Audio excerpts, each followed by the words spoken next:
దత్తాత్రేయ గారు ఒక ఆయన కొంచెం పెద్ద మనిషి అనే అభిప్రాయం నాకు కూడా ఉండే. ఆయన కూడా ఇలా అబద్ధాలు మాట్లాడే స్థితికి దిగజారినాడు. దత్తాత్రేయ గారు చెప్తాడు, కేంద్ర ప్రభుత్వం ఇచ్చే డబ్బులతోనే కేసీఆర్ డబుల్ బెడ్రూమ్ ఇల్లు కడతా అంటుండు, లేకపోతే కట్టలేడని చెప్తాడు.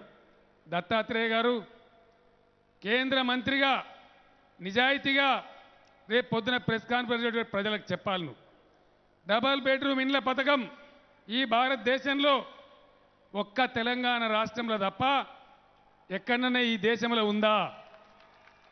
నేను సూటిగా మిమ్మల్ని అడుగుతా ఉన్నా.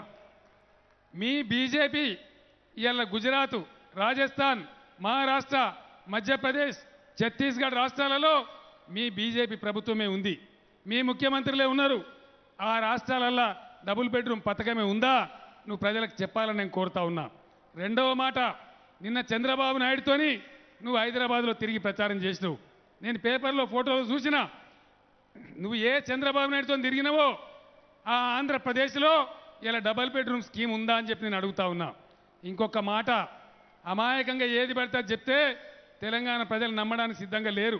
ఇలా డబుల్ బెడ్రూమ్ స్కీమ్ నువ్వు ఢిల్లీ సర్కార్ ఇస్తే నేను ఇక్కడ ఇస్తున్నానా? ఎప్పుడు చెప్పిండు కేసీఆర్ డబుల్ బెడ్రూమ్ ఇస్తా అని?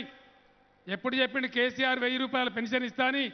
2014 ఎన్నికలకు ముందు ఎలక్షన్ మేనిఫెస్టోలో ప్రజలకు చెప్పినాం, తెలంగాణ రాష్ట్రంలో పేదలు ఆత్మగౌరవంతో బతకానంటే డబుల్ బెడ్రూమ్ ఇళ్ళే కట్టిస్తామని 2014 ఎన్నికల ముందు చెప్పినాం.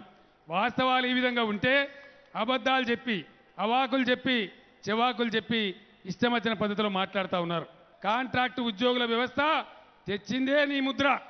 ఇలా ముద్రను మేము తిప్పి వాళ్ళని పర్మనెంట్ చేసే ముద్ర ఇలా తెలంగాణ ప్రభుత్వం గుద్దుతా ఉందని నేను మనవి చేస్తా ఉన్నా.